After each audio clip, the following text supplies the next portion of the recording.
I'm Vin. I'm Sori. That's Booby. And go see. And Salty. Watch all. Welcome to Essentials Week. Essentials Week, where we get the essential from every band. Well, not every band, but essential picks for essential bands so that we can earn our credentials. We got to be credentialed. After we get done with Essentials Week, we will be essential credentialed. Huh? Oh, poet? I didn't know. This is a cute little key. Looks like an escape room key. Yeah, it does. That's exactly what I thought of. Today we're going to react to Metal Church, and this song is Watch the Children Pray. We've never done a Metal Church song either, have we? No, I love the sign that you put on that. It's very, very fitting. Metal Church. Watch the Children Pray. Yeah, Let's do it. go. Go!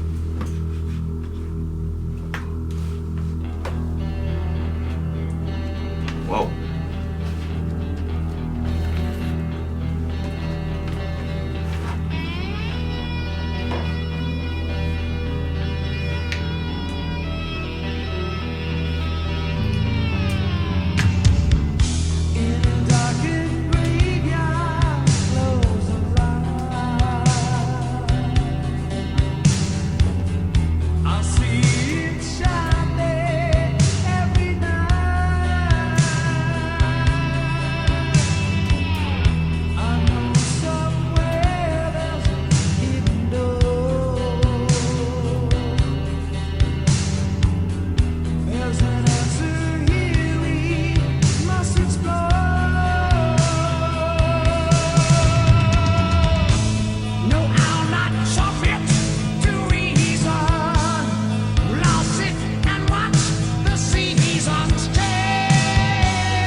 No, go ahead, brother minister.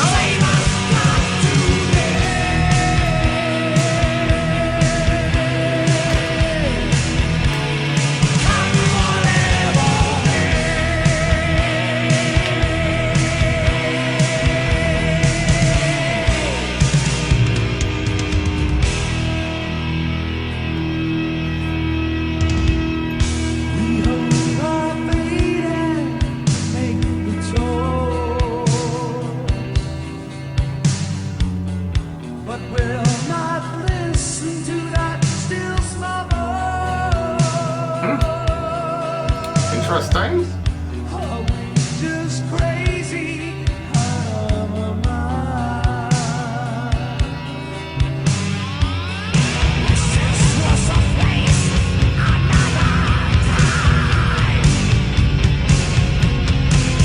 Guy can do a lot with his voice, boy.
Yikes.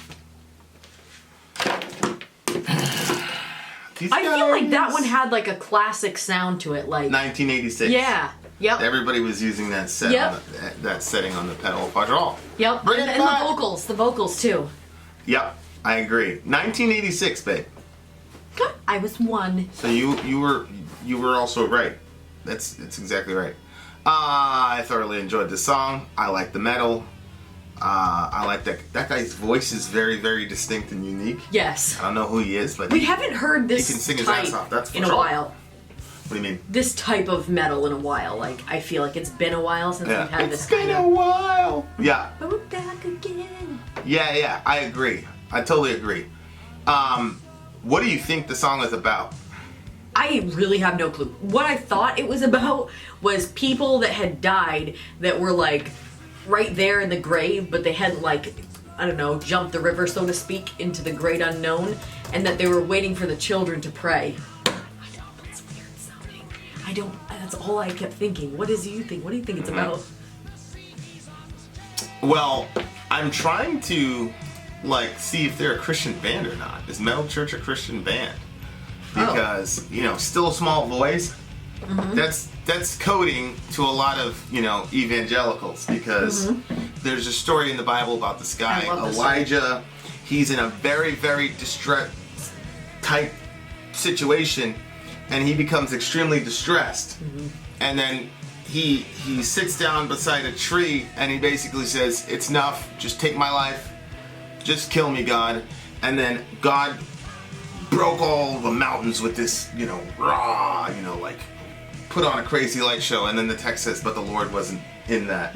Then this raging fire, and then it says the Lord wasn't in that, and then the Lord showed up in a still small voice. So it's crazy because God had showed up as fire in other times, and he has quaked the earth in other times, but in this particular interaction he shows up as in a still small voice. And I heard this wasn't mine. I heard an amazing sermon on it one time, and the guy said, he's asking the question, why did he whisper? Why was it a small voice? And he was a brilliant answer where he said, if I whisper, you have to come close to me to hear me. Yep. Yes. And so if I put a light show or whatever, you can stay in the distance and be a spectator. But if I tell you something in a whisper, you're gonna instinctively come closer to me to hear. So like the still small voice thing is a very, very, very. And the people had that response ideology with God before, where he came down and all the thunderings and the and they were like, get us a king. You go talk to him. We don't want to talk to him. Yeah. He's scary. Yeah, exactly. I still don't have an answer. The first one is when people ask if Metal Church is a Christian band.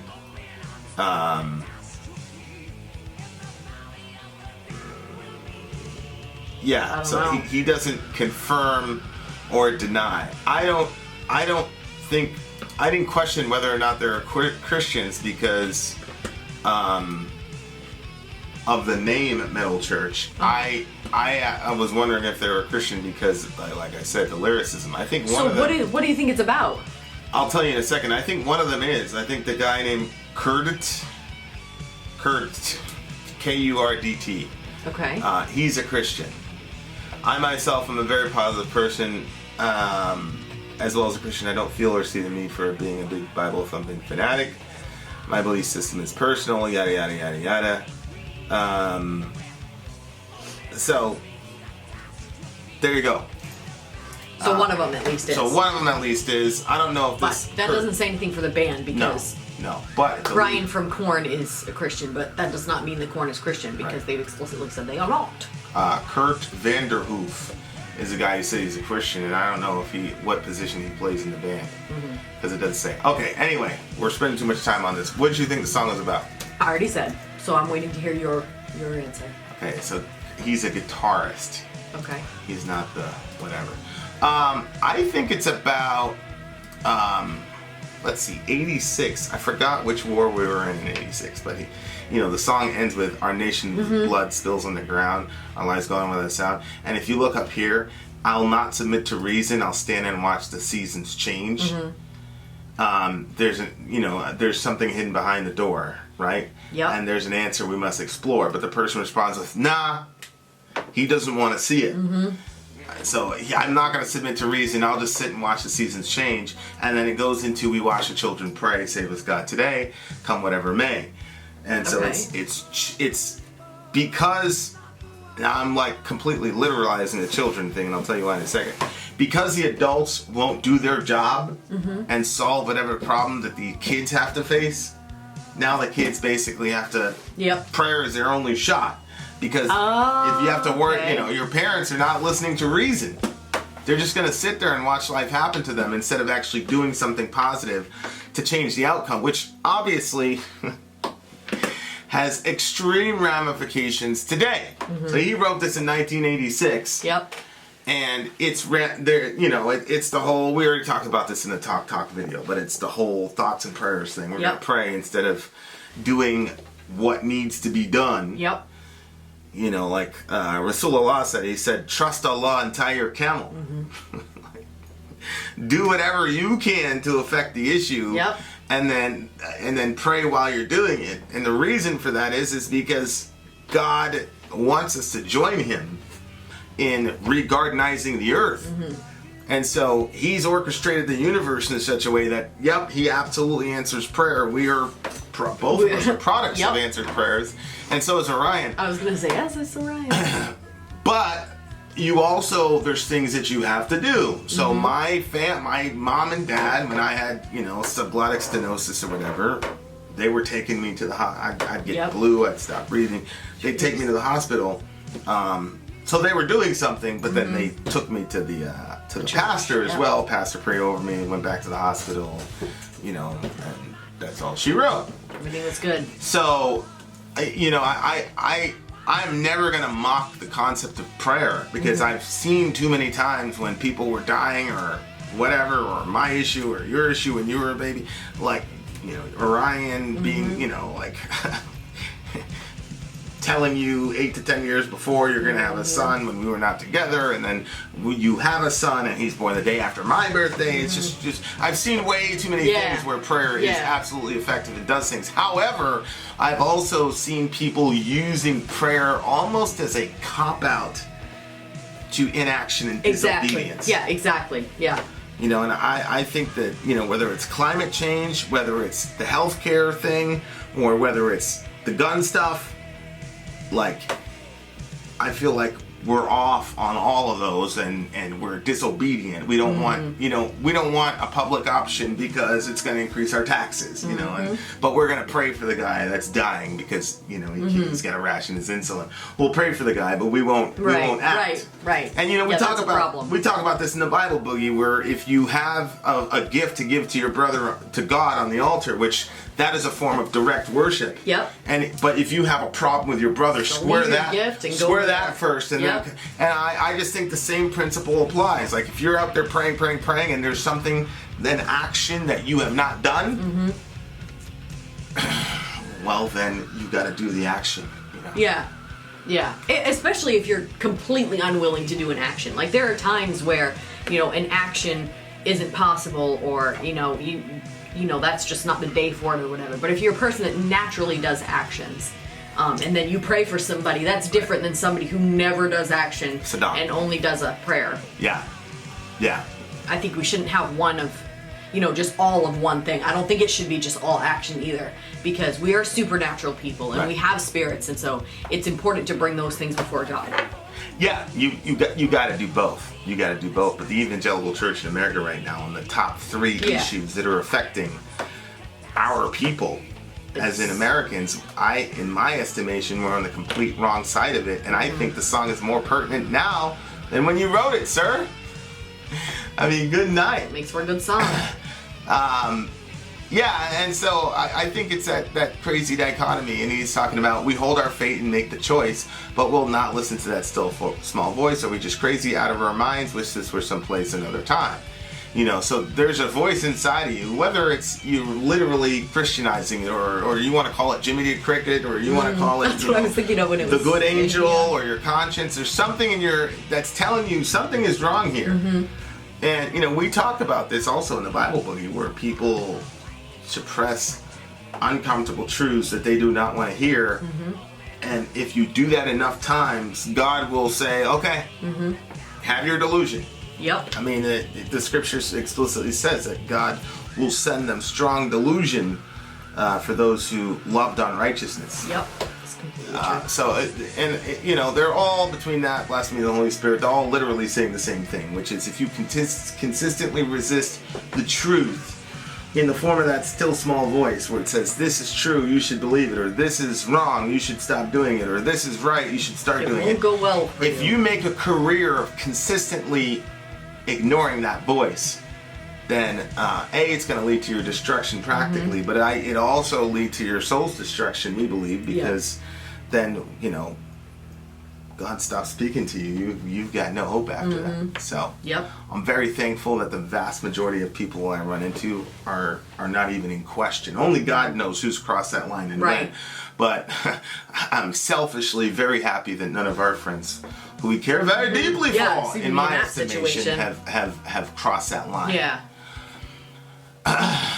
And now to life we say goodbye. Yikes. I know the when, but not the why. Yeah, I don't understand that. He knows when he's gonna die, but not why. Right. When we had a little, segment of time in our high school. A dude got shot in front of school, got paralyzed. Multiple people got stabbed. Guy had a $150 is when they, slice your face open. You need 150 stitches. That happened, and then this kid named Matthew Bandu ended up dying. So it was one after the other, Yeah. And so I remember everybody just saying, and I had witnessed 3 of the 5 of those incidents. Jeez. And I just remember everybody on the train ride home after we got mixed up in something, and we all articulated in one way or another, we're absolutely not going to make it out of this school. Did your mom know all that stuff was happening at school? No, my brother didn't even know. We went to the same school at the same time. But we were all like, we're never gonna. To us it was a settled issue. So that's what it made me think of. I know the when, but not the why. I see. Like we were all fairly certain, and we all kind of were like, well, what can you do? I can't even imagine being in that situation and having that mindset. Yeah. Well, again, it was one of those things where we never had a stretch like that again. I mean, as bad as the school was, like it was or the Bronx was, it was never like. Out. So it was a unique situation, especially with Matthew, because he had run up all the way from the basement to the 7th floor to warn his, I think her name was Michelle, that a couple girls were going to jump her, and he had a heart condition. And was that his girlfriend? No. Just his friend. Just his friend. He was 16 years old, and he went into cardiac arrest. And it's funny because the day that happened, I woke up, and the first thing in my mind, I heard something bad's gonna happen today. Whoa. And then that day, I was right in front of him for the to get into the school. You had to go to the metal detectors and stuff. Yeah, I was right in front of him. We were talking for a little bit. We were in different crews or circles or whatever, but I was like, oh, what's up, Matthew? You late, man? I'm going to class. He was one of these. Did he look like he had a heart condition? He looked. Yeah. He was a straight A student type of guy. Yeah. Never hurt anybody. He was one of those guys that the gangbangers gave a pass to, he could walk anywhere. He was just a good kid. He was a really, really good kid. And I remember I was in the lunchroom, and his best friend ran into the lunchroom, and usually they keep everybody separate because we had 3 lunch periods. Yeah. But they let him through, and he was just crying his eyes out, talking to his girlfriend. He's like, he just died, blah, blah, blah, So it was a pretty terrible situation, for sure. But yeah, so it was just one of those things where we were just like, everybody kind of looked at each other, we're like, who's next, man? Like the dude that got shot in front of the school, I'm not gonna say he deserved it, but he signed up for a certain type of lifestyle. and he was picking on this kid, and he kept picking on. I think he stole his chain or something the week before, and the kid showed up, and this kid was a nerdy kid.